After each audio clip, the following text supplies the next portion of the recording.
আমরা এটা এখন রিয়েলাইজ করি সরকারে এসে যে 17 বছরে জুডিশিয়ারি থেকে আরম্ভ করে পলিটিক্স থেকে আরম্ভ করে স্ট্যাচুটরি বডি পার্লামেন্ট থেকে আরম্ভ করে প্রত্যেকটা ডিপার্টমেন্টে এমনভাবে নৈতিক অবক্ষয় বা এমনভাবে কর্মপরিকল্পনা বা এমনভাবে করা হয়েছে যেটা সময় লাগবে, যে আমিও বিশ্বাস করি, আমিও রিয়েলাইজ করি।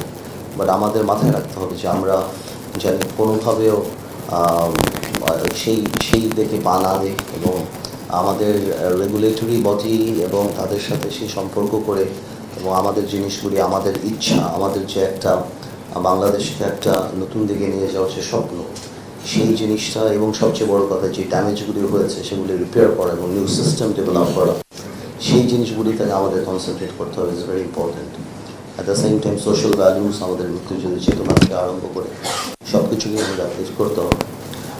আর আরেকটা কথা মাথায় রাখতে হবে, আমি বিশ্বাস করি যে জিনিস আমরা যাই করবো, আমাদের সব কিছু যতই আমরা সিদ্ধান্ত নেই, আমরা চাই যাতে আমাদের দ্বারা কোনো অন্যায় না হয়, এটা মাথায় রাখতে হবে।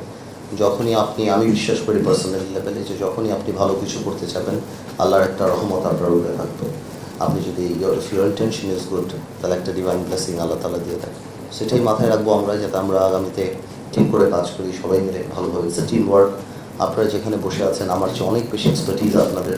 আমি হয়তো রাজনীতিতে অনেক বেশি বা অনেক অভিজ্ঞ না বলে বলবো যে অনেক সময় আমি করেছি।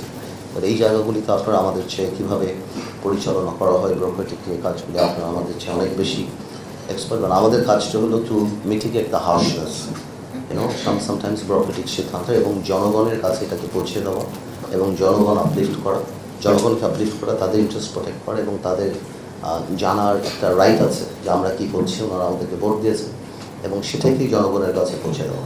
ঠিক আছে, আজকে আর বেশি কিছু বলবো না।